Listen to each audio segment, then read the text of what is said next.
Teori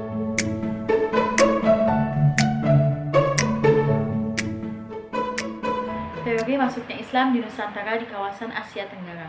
Nah, teori masuknya Islam ini adalah suatu teori yang membicarakan tentang kapan awal datangnya Islam di kawasan ini, siapa pembawa atau pendakwah dari negeri mana, dan bagaimana ajaran atau mazhab apa yang dikembangkannya. Ada beberapa teori mengenai datangnya Islam di kawasan Asia Tenggara. Yang pertama ada teori India, kedua Arab Mekah, ketiga teori Arab Parsi, dan keempat ada teori Cina Indocina. Yang pertama ada teori India memiliki pendukung yang cukup banyak. Namun di dalam teori ini pun terjadi perbedaan pendapat antara satu sejarawan dengan sejarawan yang lainnya. Mereka tidak sependapat mengenai asal wilayah kedatangan Islam di Asia Tenggara Nusantara. Pan Rockel misalnya berpendapat bahwa Islam dibawa ke Asia Tenggara dari India Selatan.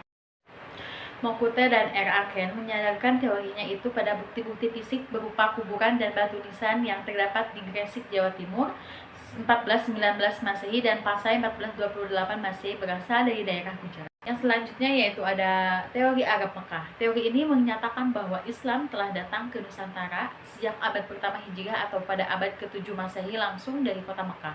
Sebenarnya alasan-alasan atau hujah historis mengenai pendapat ini telah disebutkan bahwa antara bangsa Arab dan negara Cina telah lama terjalin hubungan dan politik jauh sebelum datangnya Islam, yaitu pada abad keempat Masehi. Seperti dikatakan Van Leer dalam Trend of Society, pada pedagang Arab biasanya sebelum menuju ke negeri Cina terlebih dahulu singgah di beberapa pelabuhan di Nusantara Asia Tenggara untuk menunggu angin yang mengantarkan kapal-kapalnya sampai ke negeri Cina. Yang selanjutnya itu ada teori Arab Parsi. Baik, jadi teori Parsi atau Persia menyatakan bahwa Islam datang di Asia Tenggara berawal dari tanah Persia, Iran sekarang. Bermazhab Syiah dalam abad ke-13 Masehi. Pendukung teori ini adalah Umar Amir Hussein dan Hussein Jayadiningrat. Teori ini didasarkan pada bukti-bukti sejarah berupa dijumpainya nama-nama sultan di Nusantara yang menggunakan nama Syekh atau Tasih dalam naskah-naskah Cina. Dalam naskah-naskah Cina disebutkan bahwa Tasih telah melakukan hubungan dagang dengan Cina dan membuat koloni di Kanton sekitar tahun 650 Masehi.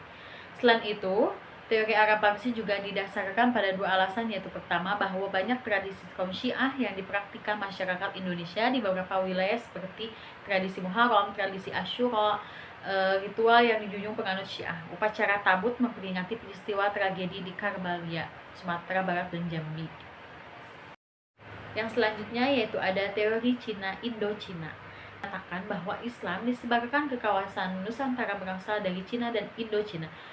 Teori ini didukung oleh Syed Nurdin Al-Atas, Fatimi Selamat Mulyana, Sumanto Al-Kutubi, dan termasuk penulis sendiri.